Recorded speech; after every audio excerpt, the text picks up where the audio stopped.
12 months ago, it was quite easy for underage children to purchase cigarettes over the counter, but in the Gosford area at least, it's no longer so simple.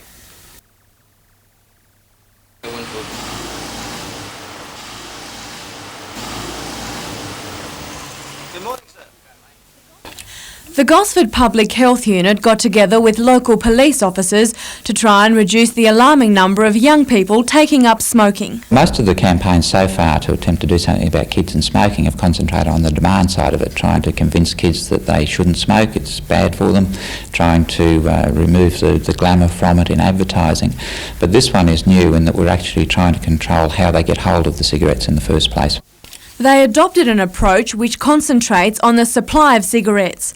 Police did their bit by stepping up surveillance and taking legal action against shop owners who ignored the law, which stops them selling cigarettes to children under the age of 18. The basic message is, if you are a retailer and you are selling cigarettes to juveniles, watch out. The innovative program has been hailed a huge success.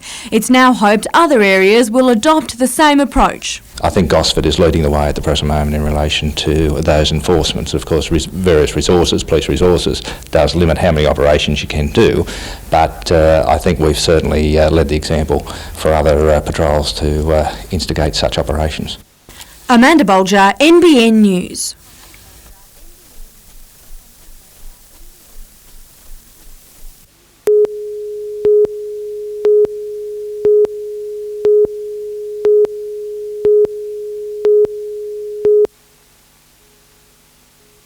Despite the rain, the Fijians were all smiles this afternoon as they paid a visit to the Blackbutt Nature Reserve. There they had their first encounter with some Australian koalas, their excitement and enthusiasm evident. The tour aims to expose the Fijian team to some tougher competition while increasing their awareness of new trends in Australian netball. The team will play a range of representative teams along the North Coast and into Queensland, departing Newcastle for Port Macquarie on Sunday morning. Meanwhile, day 2 of the State Hockey Carnival continued in Newcastle today, some heavy downpours not deterring the players.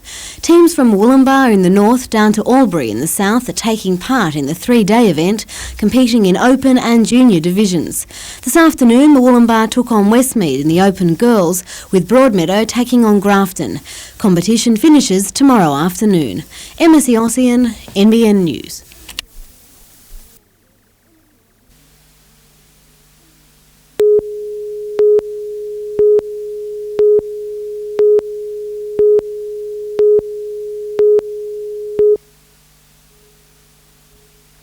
Joseph and Jennifer Mitchell were married for 30 years. They lived on this property at Bob's Farm on the Nelson Bay Road.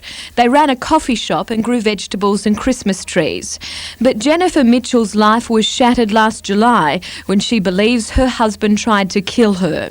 Dressed in a balaclava and wearing gloves, he placed a pillow over her mouth while she was sleeping and hit her at least 6 times in the face. He'd also piled up furniture in the house and poured diesel throughout in an attempt to burn the property. But today, a jury found Joseph Mitchell was not trying to kill his wife that night. Instead, they found he'd assaulted her. The truth hasn't prevailed. Mrs. Mitchell was so upset with the verdict she had to leave the courtroom, but she says she's not bitter. She will, though, always believe that her husband intended to murder her. No doubt what went on in the bedroom in the early hours of the morning in my home. Joseph Mitchell originally claimed robbers had made him attack his wife and try to burn the $500,000 house. Later, he said the pain from health ailments had triggered his actions. Joseph Mitchell will be sentenced in the Supreme Court by Justice Newman on Wednesday. Jodie McKay, NBN News.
While Super League hasn't been making headlines for some weeks, for Michael Hagan it's been business as usual.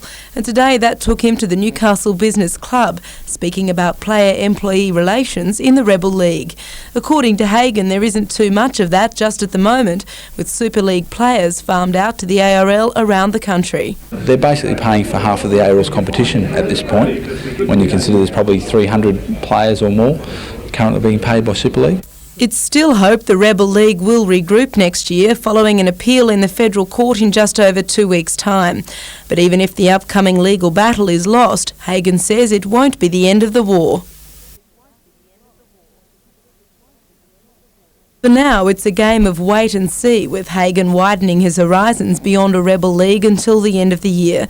But contrary to recent speculation, that won't take him to England, where he's turned down an offer to play with his old club Halifax.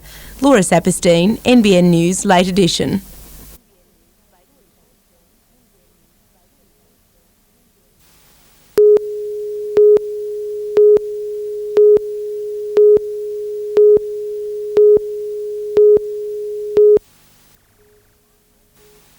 More than 500 angry small business owners from the North West, Hunter and Central Coast last night decided at a mass meeting in Newcastle to make a united protest on the issue.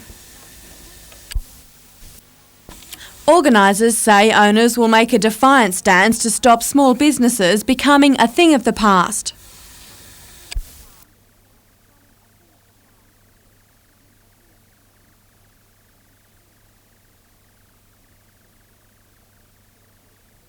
The large businesses are out there to take everything they can. They aren't happy with grocery lines, they want to sell pharmacy lines, they want to sell bread, they want to sell florists, they want to do hardware, they want to do newsagents, they want to do fruit and veggie, they want to do meat. It just goes on and on and on. Mr Frost says there are two key issues: extended trading hours for big retailers, along with huge rent discrepancies that disadvantage the small business owners. There's not a level playing field at the moment between small business and big business, and until we address some of those problems, small businesses paying something like 2,000 and up to 3,000% more rental space than big business. So how can they say big business is there to assist and help? A spokesman for Minister for State and Regional Development, Michael Egan, today said that while small retailers are opposing extended trading hours, most families are grateful for the convenience of late night or Sunday shopping. However, small business operators have vowed to continue the fight to have the situation reviewed by the government. They say if the politicians aren't sympathetic, the group proposes a protest rally in Macquarie Street. Amanda Bolger, NBN News.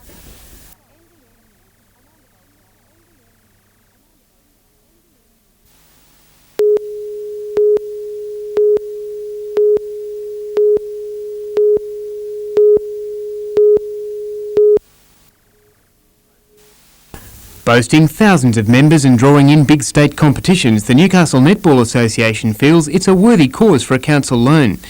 After 15 years lobbying for a pavilion to replace a cramped 1940s building at National Park, the association has given up hope of a grant, frozen at the last change of council, but has asked to borrow $250,000 for a new building.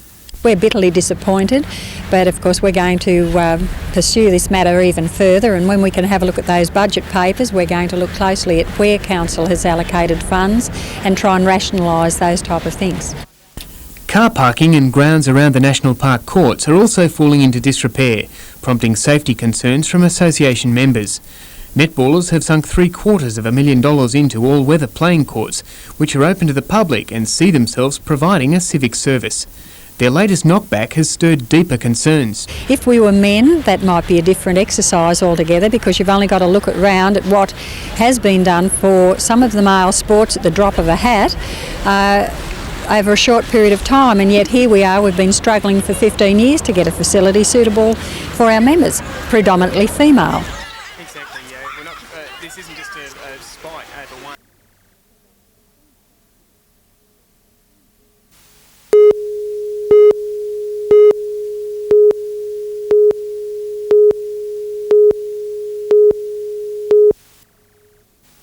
Mr Justice Newman described the case as a tragedy. On June 28 last year, 3-month-old Dane Aidan Grierson was taken to Port Macquarie Hospital suffering skull fractures and bruising. Doctors could not revive him. Today, Peter Brooks from the Department of Community Services in Port Macquarie told Newcastle Supreme Court that a month before the baby's death, he had seen Helen Grierson. He said she appeared to be stressed. The court heard that Grierson had told Mr Brooks that she was not coping and that she needed a break from her child. Mr Brooks arranged for the child to be placed in temporary care. Margaret Townsend, a foster mother in Port Macquarie, cared for the baby boy. She said he was very unsettled. He was hard to get to sleep.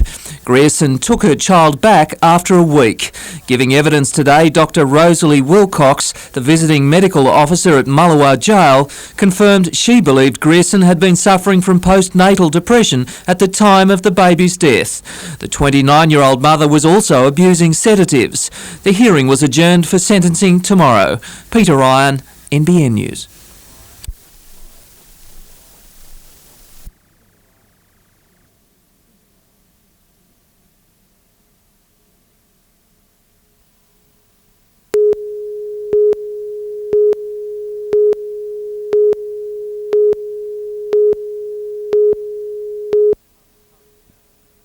Public servants met in Newcastle and around the country today to mobilise against the government's plans, which the union says will see as many as 15,000 jobs axed across Australia. Our members are concerned. They're not just concerned for their own jobs, they're concerned for the level of service they provide to the community. The cuts will go deep. The union says in Newcastle the customs service is likely to be a casualty. If it's not shut down, new shift restrictions will make it a daytime-only service. We just hope that if there are any drug runners bringing in drugs through the port, that they have the good sense to wait until flexi time starts the next morning and before they actually choose to import their goods. The Department of Employment, Education and Training is another target area in the Hunter. The union says the cutbacks are likely to see the closure of CES offices at Cardiff and Belmont. Well, if those offices are closed, that local knowledge is lost. People have to go elsewhere to find work, and the local employers don't have any organisation that is looking after their needs for the job market. The union members voted today to fight the government's planned cutbacks, warning that any move to sack workers would result in immediate strike action. They've also set up a fighting fund, acknowledging that they're in for a long and hard campaign. Ian Cameron, NBN News.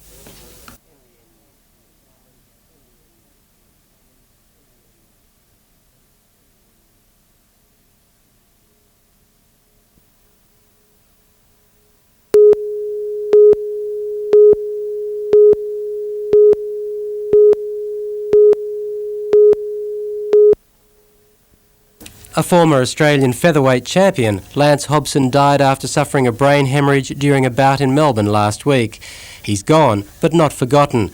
The boxing world today announcing the Lance Hobson Memorial Trophy, to be staged in Newcastle later this month as a fundraiser for homeless kids. Lance today, if he was here, he'd be just so overwhelmed because he was so caring about things like that. He used to come home and say, "Dad, you know, I feel lucky I've got a good place to stay, but there's kids out in the street and that have got nothing, you know." The trophy tournament on the 27th of May will see boxing return to Newcastle's basketball stadium for the first time since the late 1980s. With fundraising support across the sporting spectrum, promoter Bill Mordy says it'll be an annual event. No matter where we're fighting or where we're scheduled to fight, we will be here in Newcastle at the same time every 12 months with the same object, to raise money to help those homeless kids on behalf of the late Lance Hobson. Star billing on the 5-bout program will be expatriate South African November Nishingala. A challenger will be named in the next 2 days for the fiery featherweight, who's currently number 6 on the IBF World Rankings.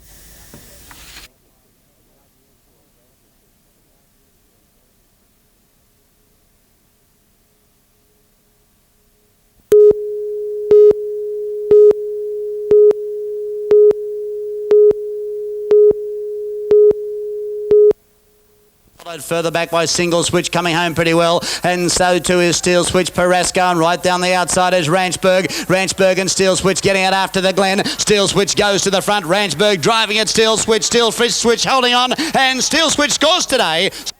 4, 1 and 3, the Quinella $12.50 trifecta $181.70 to Gosford and race 8 over 1,600 metres. Down the outside, Rather Regal with K Conne for third, but Bold Chief wins easily. Bold Chief scores by a length. Gary Harley's tip, Bold Chief, was too good for Moon Chase and K Conne. The Quinella $4.10, the trifecta $33.40.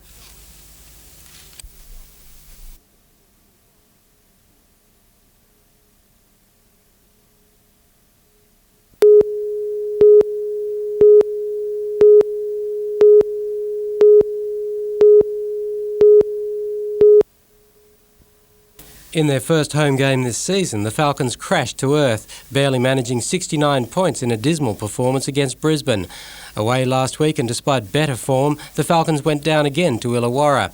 Tomorrow night they return to the Newcastle Entertainment Centre, determined to restore the faith of their fans, taking on old rivals, the Sydney Kings. We have to make amends for our last two games, and the Sydney Kings dropped their last two games as well, so they're going to be flat out.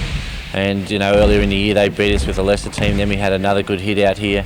And I'm sure both teams can't wait to get on the court and get at each other. The new mix of players has been putting in plenty of time on the court this week to make sure they don't disappoint. And we do owe them a better game. It was our first home game, a few nerves, a few jitters, but that we've got that out of the way now, and hopefully we'll give them a great performance against Sydney. A win tomorrow night will give the Falcons a 3-3 record for the season and help reinstate the home court advantage they should enjoy.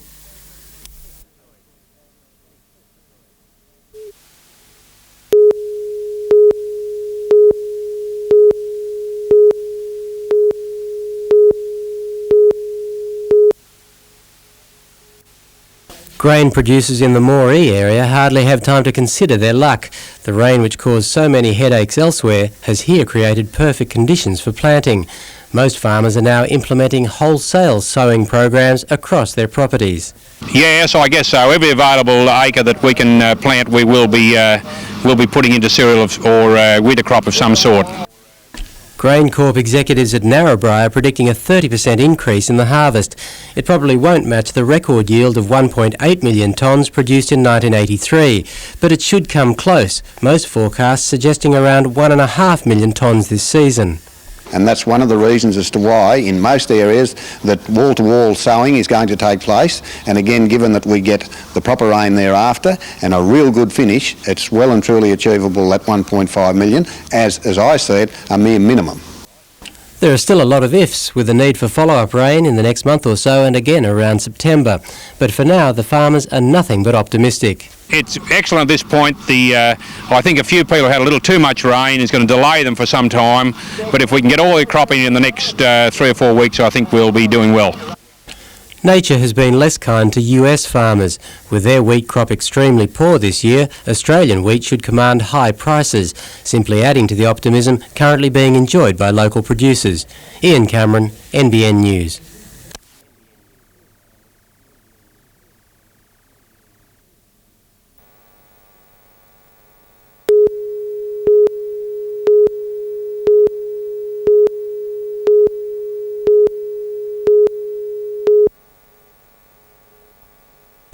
The Falcons returned to their old hunting ground last night, but it was New Mexico State University that looked more at home at Broadmeadow Basketball Stadium. Falcons import David Van Dyke turned the tables on his countrymen, starring in defence and attack. He was ably supported by the Falcons fringe players who were given much needed court time. Ben Pepper, the team's top rebounder and scorer. The two Mats, Reese and Moore, also found some form as the Falcons cruised to a 3-point lead at half-time. That gap got bigger as the game got longer. Tobias Lampkin offering the only resistance, top scorer for the game with 26 points. The Falcons won by 17, but the victory was secondary to the practice the team had against a zone defence, which Hobart will use this Friday. Richard O'Leary, NBN News.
63-year-old Beresford Smith says he's been around guns since he was a toddler, culminating in his selection in the Australian skeet shooting team.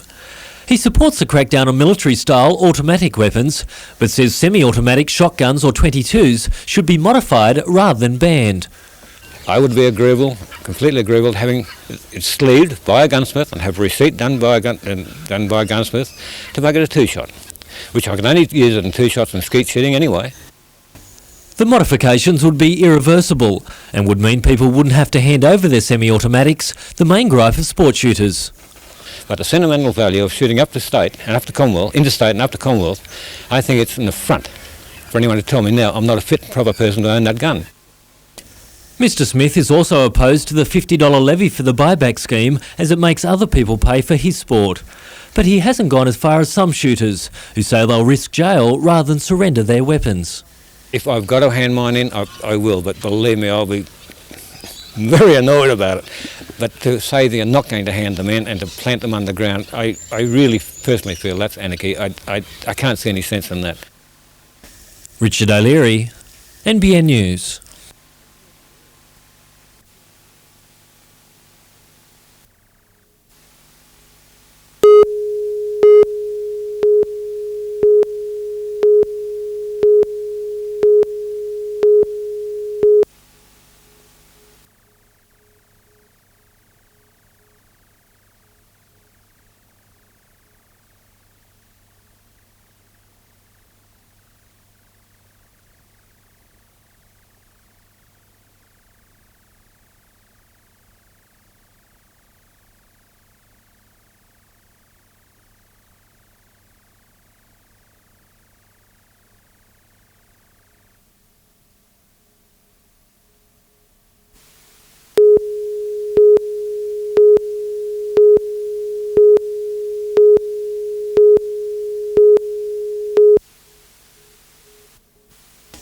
The ambulance service launched the investigation into staffing levels in January, following claims by officers that lives were being placed at risk.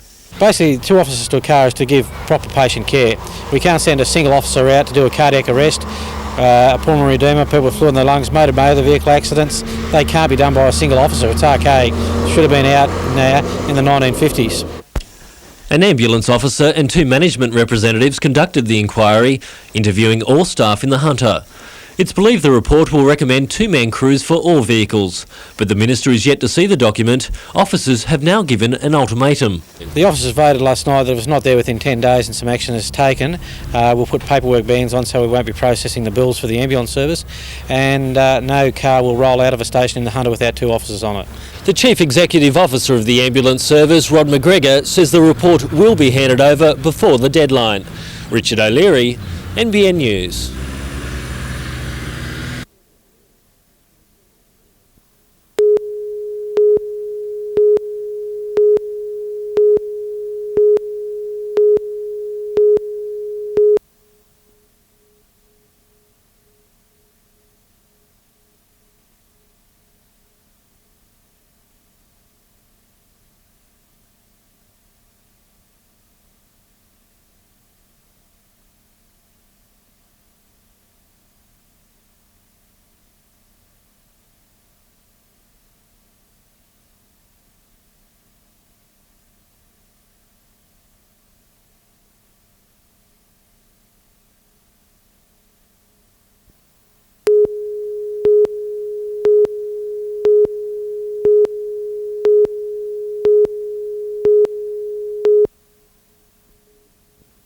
It was just the way to start what could have been another ordinary day.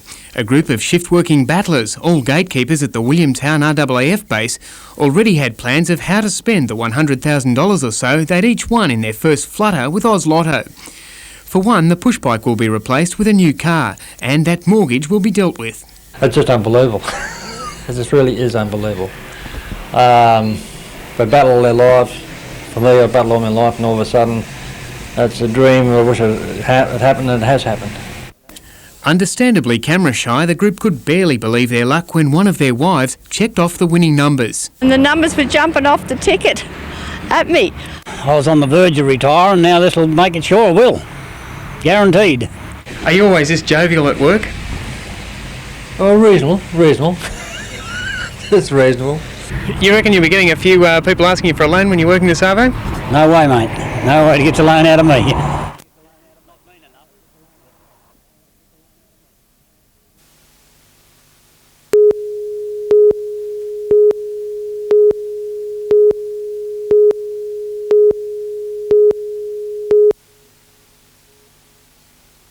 The extent of the problem of stolen goods being passed on to second-hand dealers and pawnbrokers became obvious after a police campaign.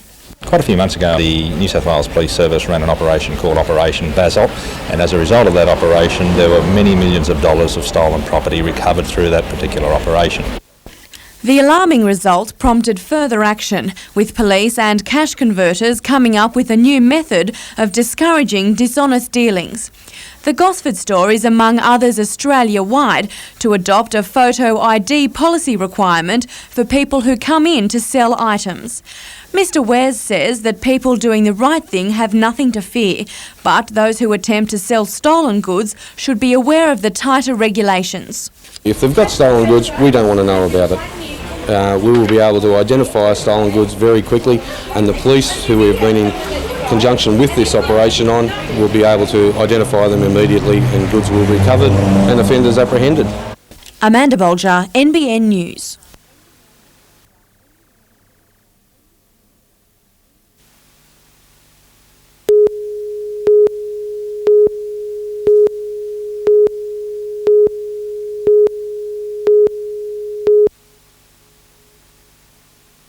Smooth, graceful and very deadly. This is a rare glimpse at one of the world's most poisonous snakes. Experts from the Reptile Park at Gosford arrived back from North Queensland with this collection of sea snakes. It's real groundbreaking work. I mean, there's just such a small amount of available information on sea snakes in general that everything we do, really, we're learning as we go along. They are being kept in this specially built heated tank while keepers study their behaviour and, more importantly, milk them for their venom. This particular sea snake is most commonly found in Northern Australia, Southeast Asia and India. Experts say it's responsible for a large number of deaths each year. But it's hoped the Australian Reptile Park will reduce the number of fatal bites by helping supply anti-venom to the rest of the world. There's nobody else producing the venom. There's nobody else in the world producing the anti-venom, so it's an Australian product through and through, and helping save lives right throughout the world. Amanda Bolger, NBN News.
The Central Coast is one of the fastest growing areas in New South Wales. It's this growth that has Wyong Council worried about employment opportunities keeping pace with increasing population. It's developing very, very rapidly, but one of our major concerns, of course, is that urban development is not being accompanied by appropriate job opportunity, employment locally. We have obtained unofficially that 35% of our young people under 25 are unemployed, and that's a recipe for disaster. According to Council, what is most alarming is the apparent lack of interest locals have in what tomorrow will bring. I think somehow or other we've got to get our local community to think about what's happening and to form an opinion and make their voices heard. At the moment we are only hearing the voices of those people who are opposed to certain things, and that's understandable. But I think for the future development, the community at large is going to have to be much more involved than they are at present. With tourism the strongest sector on the Central Coast, it's hoped the Sydney Olympics will help boost the market. We'll be striving to achieve something from that, but as is everyone else. And the Olympics is a fairly short event, even if we say that there's a 2-year lead-up. There's not much purpose in building expensive infrastructure to go beyond that unless it has a need. Amanda Bolger, NBN News.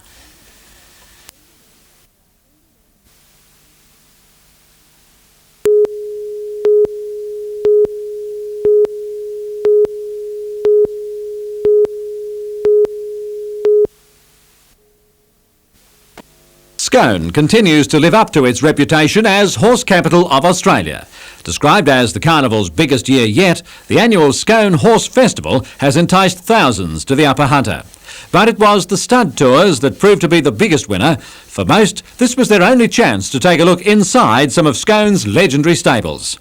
Home to racing legends such as Biscay and Todman, Scone's studs continue to produce the nation's champions.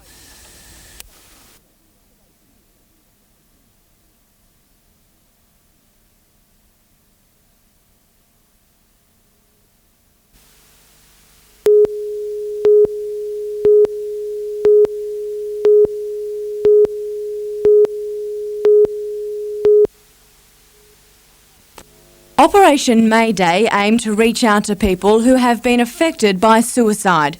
The phone-in is thought to be a first for New South Wales. The Central Coast Health Service sees it as a breakthrough. One of the key issues to emerge from the operation is the need to deal with the stigma still applied to people who attempt suicide.